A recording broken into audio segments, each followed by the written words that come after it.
CM ಸಿದ್ದರಾಮಯ್ಯನವರು ಕಾಂಗ್ರೆಸ್ಸಿಗೆ ಬರೋದು ಬೇಡ ಎಂದು ಹೇಳಿದ ಬೆನ್ನಲ್ಲೇ ಕುಮಟಾ ಶಾಸಕ ದಿನಕರ್ ಶೆಟ್ಟಿ ಅವರು ಇವತ್ತಿಗೆ ಡಿಕೆ ಶಿವಕುಮಾರ್ ಅವರು ಸಿಎಂ ಆಗಿರಬೇಕಿತ್ತು ಎಂದು ಹೇಳುವ ಮೂಲಕ ಪರೋಕ್ಷವಾಗಿ ಸಿಎಂ ವಿರುದ್ಧ ತಮ್ಮ ಅಸಮಾಧಾನವನ್ನ ಹೊರಹಾಕಿದರು. ಕುಮಟಾ ತಾಲೂಕಿನ ಹೆಗಡೆಯ ಕಾಂಗ್ರೆಸ್ ಮುಖಂಡ ಧೀರು ಶಾನ್ಭಾಗ್ ಮನೆಯಲ್ಲಿ ಕಾಂಗ್ರೆಸ್ ಸೇರ್ಪಡೆ ವಿಚಾರದ ಬಗ್ಗೆ ಮಾಧ್ಯಮದವರು ಕೇಳಿದ ಪ್ರಶ್ನೆಗೆ ಮಾತನಾಡಿದ ಶಾಸಕ ದಿನಕರ್ ಶೆಟ್ಟಿಯವರು, ನಿನ್ನೆ ಸಿಎಂ ಅಂಕೋಲಾಕ್ಕೆ ಬಂದಾಗ ಸಿಎಂ ಡಿಸಿಎಂ ಇಬ್ಬರೂ ಇರುವಾಗಲೇ ಕಾಂಗ್ರೆಸ್ಗೆ ಬರುವ ಬಗ್ಗೆ ಚರ್ಚೆ ಆಗಿದೆ. ಜಿಲ್ಲೆಯಲ್ಲಿ ಒಬ್ಬರೇ ಬಿಜೆಪಿ ಶಾಸಕರಾಗಿ ಇದ್ದೀರಿ, ನೀವು ಕಾಂಗ್ರೆಸ್ ಪಕ್ಷಕ್ಕೆ ಬನ್ನಿ ಎಂದರು. ಇದಕ್ಕೆ ನಾನು ಒಬ್ಬನೇ ಶಾಸಕನಾಗಿ ಹೋರಾಡುವ ಶಕ್ತಿ ಇದೆ, ಬಿಜೆಪಿ ಪಕ್ಷ ಬಿಟ್ಟು ಬರಲ್ಲ ಎಂದು ಹೇಳಿದೆ. ಅದಕ್ಕೆ ಸಿಎಂ ಅವರು, ನೀವು ನಮ್ಮ ಕಾಂಗ್ರೆಸ್ ಪಕ್ಷಕ್ಕೆ ಬರುವುದು ಬೇಡ ಎಂದು ಹೇಳಿದರು. ಈ ವಿಷಯದಲ್ಲಿ ಸಿಎಂ ಬೇಡ ಎಂದು ಹೇಳಿದ್ದನ್ನೇ ಹೈಲೈಟ್ ಮಾಡಲಾಗಿದೆ ಎಂದು ಹೇಳಿದ ಶಾಸಕರು, ಮುಖ್ಯಮಂತ್ರಿ ಏನು ಸ್ವರ್ಗದಿಂದ ಬಂದವರಲ್ಲ, ಅವರು ಕೂಡ ನಮ್ಮ ತರ ಎಂಎಲ್ಎನೇ. ಈ ಹಿಂದೆ ಆರ್ ಗುಂಡೂರಾವ್ ಅವರು ಬಹಳ ಸಣ್ಣ ವಯಸ್ಸಿನಲ್ಲೇ ಸಿಎಂ ಆಗಿದ್ರು. ಯಾರು ಬೇಕಾದರೂ ಸಿಎಂ ಆಗಬಹುದು, ಅದಕ್ಕೆ ಸಮಯ ಸಂದರ್ಭ ಬರಬೇಕು ಅಷ್ಟೇ. ಇವತ್ತಿಗೆ ಡಿಕೆ ಶಿವಕುಮಾರ್ ಸಿಎಂ ಆಗಿರಬೇಕಿತ್ತು. ನನ್ನ ಮಾಹಿತಿಯ ಪ್ರಕಾರ ಇಬ್ಬರ ನಡುವೆ 50-50 ಮಾತುಕತೆ ಆಗಿದೆ. ಪಕ್ಷದಲ್ಲಿನ ರಾಜಕೀಯ ಮುಖ್ಯಮಂತ್ರಿ ಸ್ಥಾನ ತಪ್ಪಿಸುತ್ತಿದೆ ಎನ್ನುವ ಮೂಲಕ ಸಿಎಂ ವಿರುದ್ಧ ತಮ್ಮ ಅಸಮಾಧಾನವನ್ನ ಶೆಟ್ಟರು ಹೊರಹಾಕಿದರು. ಗಂಗಾವಳಿ ಮಂಜುಗುಣಿ ಬ್ರಿಡ್ಜ್ ಸೇತುವೆ ಉದ್ಘಾಟನೆಗೆ ಮುಖ್ಯಮಂತ್ರಿಗಳು, ಉಸ್ತುವಾರಿ ಸಚಿವರು ಬಂದಂತಹ ಸಂದರ್ಭದಲ್ಲಿ ಸತೀಶ್ ಸೈಲ್ ಅವರು ಮತ್ತು ಭೀಮಣ್ಣ ನಾಯ್ಕರೆಲ್ಲ ಇದ್ರು.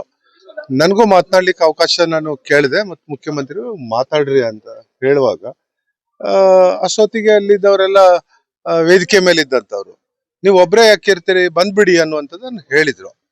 ಅವಾಗ ನಾನು ಅದಕ್ಕೆ ಉತ್ತರ ಕೊಟ್ಟೆ, ಬಿಜೆಪಿಯಲ್ಲಿ ಒಬ್ಬನೇ ಶಾಸಕ ಇದ್ರು ಬಹಳ ಶಕ್ತಿಯುತವಾಗಿ ಇರ್ತಾರೆ, ಮತ್ತೆ ಪಕ್ಷ ಬಿಡು ಪ್ರಶ್ನೆ ಇಲ್ಲ ಅನ್ನುವಂಥದ್ದನ್ನ ನಾನು ಕೂಡಲೇ ಹೇಳಿದ್ದೇನೆ. ಆ ಮಾತನ್ನ ನಿಮ್ಮ ವಿಡಿಯೋದಲ್ಲಿ ಆಡಿಯೋದಲ್ಲೆಲ್ಲ ಬಂದದ್ದಿದೆ.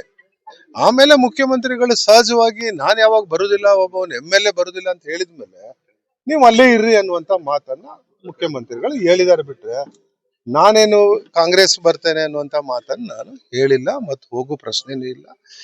ನನಗೆ ಗೌರವ ಇದೆ. ಬಿಜೆಪಿಯಲ್ಲಿ ಇಷ್ಟು ದಿನ ಅನುದಾನ ಬಹಳ ಕಡಿಮೆ ಕೊಟ್ಟಿದ್ದಿದ್ರು ಸಹ ನಾನು ಸಹಿಸ್ಕೊಂಡು ಇದ್ದೇನೆ. ನಾನು ಅದು ಬಿಟ್ಟು ಅನುದಾನ ಕೊಟ್ಟಿಲ್ಲ ಅಂತ ಹೇಳಿ ಅವ್ರ ಹತ್ರ ಹೋಗಿ ಹಂಗ್ ಕೊಡಿ ಹಿಂಗ್ ಕೊಡಿ ನಾನು ನಿಮ್ ಪಕ್ಷಕ್ಕೆ ಬರ್ತೇನೆ ಅನ್ನುವಂತ ಜಾಯಮಾನ ನಂದಲ್ಲ.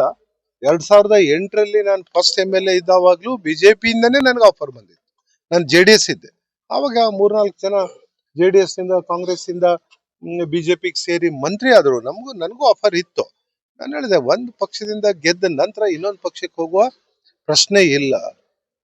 ನಾನು ಬಹಳ ವರ್ಷ ಅನುಭವ ನನಗಿದೆ. ಈಗ ನಾನು ಬರುದಿಲ್ಲ ಅನ್ನುವಂತ ಮಾತನ್ನು ಹೇಳಿದ್ದೇನೆ. ಕೆಲವಷ್ಟು ನ್ಯೂಸ್ನವರು ಬೇರೆ ಬೇರೆ ಕಾರಣಕ್ಕಾಗಿ ನನಗೆ ಬೇಡ ಅನ್ನುವಂಥದ್ದನ್ನೇ ಹೈಲೈಟ್ ಮಾಡಿದ್ದಾರೆ. ಬೇಡ ಅನ್ನುವಂಥದ್ದನ್ನು, ಅಲ್ಲೇ ಉಳಿ ಅನ್ನುವಂಥದ್ದನ್ನು ಮುಖ್ಯಮಂತ್ರಿಗಳು ಯಾಕೆ ಹೇಳಿದ್ರು? ಅವ್ರು ನನ್ನನ್ನ ಬರ್ರಿ ನೀವು ಅಲ್ಲೇ ಒಬ್ಬರು ಯಾಕೆ ಇರ್ತೀರಿ ಅನ್ನುವಂಥದ್ದನ್ನ ವೇದಿಕೆಯಲ್ಲಿ ಹರಿದು ಬಂತು. ಸಿಎಂ ಅವ್ರು ಕರೀಲಿಲ್ಲ, ಉಳಿದವರೆಲ್ಲ ಮಾತಾಡಿದ್ದಾರೆ. ಇಲ್ಲ, ಅವರೆಲ್ಲರೂ ಮಾತಾಡಿದ್ರು. ಯಾರ್ಯಾರು ಮಾತಾಡಿದ್ರು ಅದನ್ನ ಗ್ರಹಿಸಿಲ್ಲ ನಾನು. ಈಗ ಅವ್ರು ಹೇಳಿದ್ದೇನು, ನೀವು ಒಬ್ಬರೇ ಯಾಕೆ ಇರ್ತೀರಿ?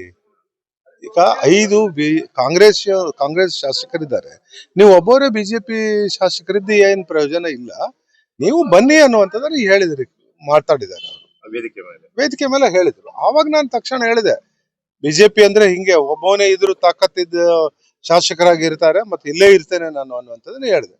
ಆಮೇಲೆ ಮುಖ್ಯಮಂತ್ರಿಗಳು ಸಹಜವಾಗಿ ಹೇಳಬೇಕಲ್ಲ, ನೀವು ಬರೋದು ಬೇಡ. ಯಾಕೆ ಹೇಳ್ತಾರೆ ಮುಖ್ಯಮಂತ್ರಿಗಳು, ನೀವು ಬರೋದು ಬೇಡ ಅಲ್ಲೇ ಇರಿ ಅನ್ನುವಂತ ಮಾತು ಯಾಕೆ ಹೇಳಿದ್ರು? ನಾನೇ ಕೇಳಿದ್ದಲ್ಲ. ಬಹಳ ಹೇಳಲಿಕ್ಕೆ ಹೋದ್ರೆ ಕಾಂಗ್ರೆಸ್ನಲ್ಲಿ ಏನಾಗ್ತದೆ ಅಂತ ಹೇಳಿದ್ರೆ ಮರಿ ಪುಡಾರಿಗಳು ಮಾತಾಡ್ಲಿಕ್ಕೆ ಹೊರಡ್ತಾರೆ.